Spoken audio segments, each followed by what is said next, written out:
Hello everyone, welcome back to another episode of Gamer Ace here, how to play D&D 101. If you like my video, please like and subscribe, and comment down below. But without further ado, on with today's video.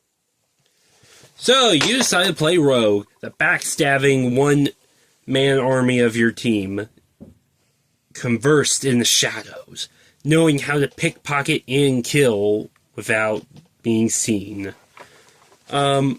Rogue was one of my very first classes I ever played as while first playing D&D. My very first character was a halfling gnome rogue named Cebu Cunham. Gnome rogue. Feisty, outrageous, stubborn, but also caring. Cebu cared about people that he worked with. He cared about people who couldn't defend themselves, which typically most rogues don't do that. But Cebu, he grew up in a family where his family was plagued by the orcs, the goblins, the kobolds, and he has a grudge. He deeply hates the kobolds and goblins. Like, these two races alone killed not just his family members, he lost two of them. Two of them got enslaved, and he's searching for them still. But, as a rogue, Cebu, as a rogue, has to rely on his sneaky skills to get into enemy fortifications. I remember this tale as good as it goes. Cebu and his party of adventurers, two other rogues, it was a party of 10. There was Cebu, the only gnome there, rock gnome actually. He was the only rock gnome in that adventuring group. 2 tabaxi rogues. 3 or 4 humans. 3 were fighters. 1 was a paladin. 1 dwarf cleric, and 1 sorcerer, 1 human, 1 elf sorcerer, and actually 2 elves, 1 elf sorcerer and 1 elf warlock that join along in this venture, transporting minerals and rich deposits of mining equipment to the little town of Phandelver. Well, they got ambushed by a bunch of goblins, managed to kill them, so they decided to track down the goblins. This is where Cebu's skills came into play. Since him being a rock gnome, he was able to rely on his rock gnome brain to realize traps along the route to the goblin hideout. Also figuring out where other traps are. Expertise. So this brings up the point of the rogue's abilities. At first level, which by the time we got to the town of Phandelver, we were at level 2. So,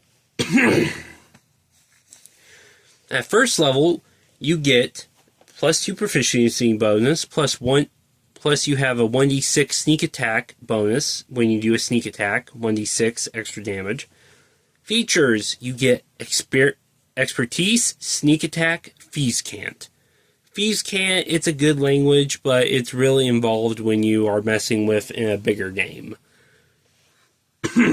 Which was very helpful for Cebu, because the 2 tabaxis that were rogues were perfect conversation buddies to talk about Thieves' Cant. So, they moved on, they managed to get to the cave. So, Cebu, leading these 2 tabaxis into the cave. Basically, the rest of the party was going to wait for them. So they sneak in, they get through, so they spot 1 goblin. So Cebu takes out his bow and gets ready for a sneak attack. Launches a short bow arrow straight into the goblin's face, knock him straight off the bridge. 1d6 extra damage later, the goblin gets dropped. But also, other features of the rogue at second level, we have a +2 proficiency bonus, 1d6, sneak attack damage. But the main goal of the second level is cunning action. Cunning action is basically your quick thinking. You're always nimble. You're on your feet. Basically, you're good with your dashes, your disengage, and your hide actions. You get advantage with that stuff. Roguish archetypes. So, when you hit level 3, you get to decide what type of rogue are you. Are you an assassin? Are you a thief? Or are you an arcane trickster? Learning the secrets of the arcane by stealing a wizard's tome and learning some of his spells for your own nefarious means. Also, at higher levels, at 5th level, you get Uncanny Dodge. When an attacker that you can see hits you with an attack, you can use a reaction to have the attacker's damage against you, which is very good. Rogues, they only get 1d6 HP, so they aren't as strong as the Barbarian. It's okay. You're mostly going to be relying on your front fighters. You, as a rogue, you're going to be mostly relying on getting behind the enemy and sneak attacks. What else? So, let's go into our roguish archetypes, shall we? For that, we do have to go through the last bit of abilities. Reliable talent. By level 11, you have refined your choice skills until you approach perfection. Whenever you make an ability check, lets you add your proficiency bonus. You can treat D20 rolls or 9s or lower as a 10, which is not bad. Blind sense. If you're able to hear, you are aware of the location of hidden or visible creatures within 10 feet of you, which is very good. Especially if you have to fight someone who is invisible most of the fight. Elusive. Your elusive attacker rarely gain the upper hand against you. So it's very hard to hit you. You are very, very hard to hit. Stroke of luck. At 20th level, you have Uncanny Knack for succeeding when you need it. If your attack misses, a target within range can turn the miss into a hit. Alternatively, if you fail the ability check, you can treat a D20 as a D20. As a 20, once you use this feature, you can't be used again until you finish a short or long rest, which, not bad ability, really, not bad. So, let's get into our roguish archetypes. Thief. You hone your skills of larceny, axe, burglaries, banditries, corpus, and other fellow skills while working with other criminal syndicates in cities and other places throughout Faerun. Starting off, level 3, Fast Hands. You can use a bonus actions to granted by your cunning action to make a dexterity sleight of hand check. Use your thieves' tools to disarm a trap or open a lock, or take the use of object action. Second story work. When you choose an archetype, you gain the ability of climb faster. Normal climbing no longer costs you extra movement, which is very good. Especially if you want to climb up tall buildings, climb up trees, or climb up something really quickly so you can get out of enemy's hands or out of danger. Very good, very good. If you're playing as a rogue that relies heavily on getting the drop on the enemy, Thief will be your best friend. Supreme Sneak. At level 9, you have advantage on your dexterity checks, including your stealth moves, no longer has your speed on the same turn. Use magic device. By 13th level, you have learned enough about the working magic that you improvise the use of items when you are not intended for you. You ignore all class, race, and level requirements by the use of the magic item. And now, Feast Reflexes. At level 17, you have become adept at laying ambushes, quick escape danger, and you can take 2 turns during the first round to any combat you take your turn. Normally, initiative in your second turn. Initiative misses. -10. You can't use this feature when you are surprised. It's not bad. Not bad. I would say it could be better. But, here it is. But also, there's a whole book in 3.5 that covers over rogues. You get a whole book for rogues in 3.5 where you can pick a whole handful of subclasses of rogue.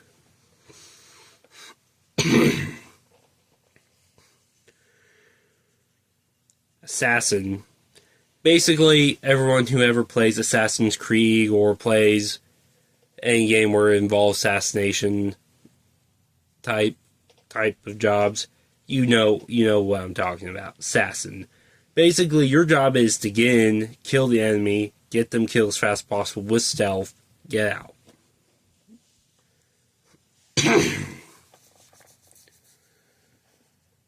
Basically, assassinate. Basically, when you get an enemy with advantage or additional score against a creature that is surprised is a critical hit, so double damage. Not bad. Infiltration expertise. Starting at 9th level, you can unfakeably create false identities for yourself. You must spend 7 days and 25 gold to establish your history, and so on and so forth. Basically, if you have to get into cities, but if your character is wanted by the guards for some heinous crimes you committed, you can take some time, build you a new identity, and then, go on into the city and start doing what you need to do. Imposter. You gain the ability of unerring mimicry. Basically, you're going to be good with deception. You're very good at getting in to enemy strongholds without anyone even knowing it's you. Death Strike. Starting at 17th level, you become a master of instant death. When you attack a hit creature that is a DC that's surprised, make a Constitution save throw DC 8 plus your Dexterity modifier plus your proficiency bonus. On a failed save, double the damage of your attack against the creature. Which is not bad for a thief, for an assassin. My character, Cebu, he was a thief. He really didn't like the assassin's business. He preferred to be a thief. He liked his quick hands. He preferred to get in there, get the item, and get out. Nothing too hard, simple, get in, get out, grab the stuff, go. This relates back to another instance of what happened to Cebu during one of his adventures. Was during when they were in the town of Phandelver after clearing out the Goblin Caves. He let his party, after getting scolded by the fighter about, letting them know when there's enemies in the cave. Basically decided they needed to go to Phandelver and deliver supplies. We did that. Supplies were dealt. They were given. So we just wandered town for a bit. Basically, we ran into these ruffians. Being a gnome, so we got into a battle. So, being as a gnome, it was hard for them to hit me because I was very good at, plus being a very small creature, it's very hard to hit my guy. So, by the end of it, we managed to knock them down, knock them out, captured all of them. Cebu, because of him being a rogue, I was able to deceive these ruffians into giving us information about what the heck is going on in this town. Then a lot happened. So we ended up finding out that there was that a big group of them, basically like a mercenary company, is living in the ruins of a manor up there. So we are trying to figure out how are we going to get up there. So We found someone that managed to get us in there. So we got in there, we managed to get up there, and thanks to several amazing stroke of luck saves, we were able to figure out more what was going on in Phandelver. That there was a drow that was trying to take over Phandelver and rid any adventurers from the town, so he could take it over so that he can start building his army. The basic BBG spiel. But this also comes down to Arcane Trickster. Some rogues enhance their fine-honed skills and stealth abilities with magic, learning tricks of enchantments and illusions. These rogues include pickpockets, burglars, pranksters, mischief makers, and specific numbers of adventurers. And we also went down the whole the spell casting ability. So we're going to quickly just go through this real quick. So let me zoom in real quick for you. Basically, here is the Arcane Trickster spellcasting list. From levels 3rd to 20th level.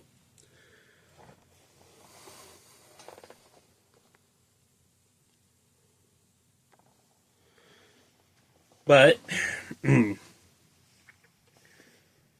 basically, spell DC is 8 plus your proficiency modifier plus your intelligence. So, as a rogue, your main two stats are going to be your dex and your intelligence. Because those two things are going to be the things that decide how your character acts as a rogue. Also, starting at 3rd level, you get Mage Hand Ledgerman. When casting Mage Hand, you can make a spectral hand invisible and you can perform the following additional tasks with it. You can stow one object in the hand, holding it in the container worn carried by another creature.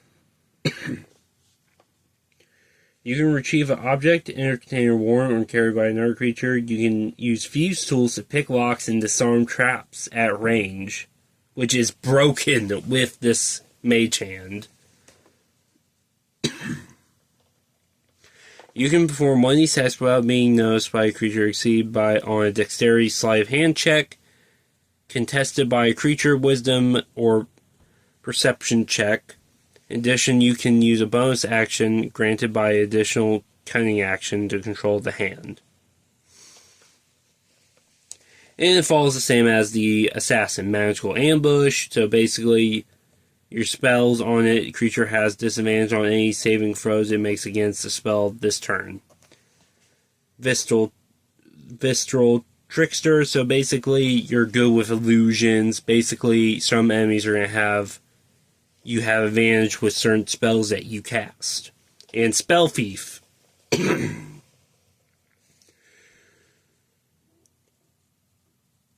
Basically, you can steal spells from both sorcerers, wizards, and several other spellcasters, and also learn how their spells are and cast them. At 17th level with Spell Thief. Basically, you can just go into a wizard's private library, go through their spell books, and start stealing all their spells. It's like, ooh, hello, sorcerer. Don't mind if I quickly steal your spells. Whoop, whoop, I got your spell now. What is it? Oh, it's Fireball. Ah! And starts, casting Fireball over around the place. So, as playing as a rogue, there's many fun ways to do it. And you don't just have to play as a gnome. There's many avenues you can go with it. You can play as a halfling, a dwarf, even a half-orc. You can play as a half-orc and play as a rogue. And you still be good. But with D&D, you can create any type of character you want. There's so much. It just requires your imagination. But we've reached the end of today's episode. If you like what I'm doing here, please like and subscribe and comment down below. But this is Gamer Ace, signing out.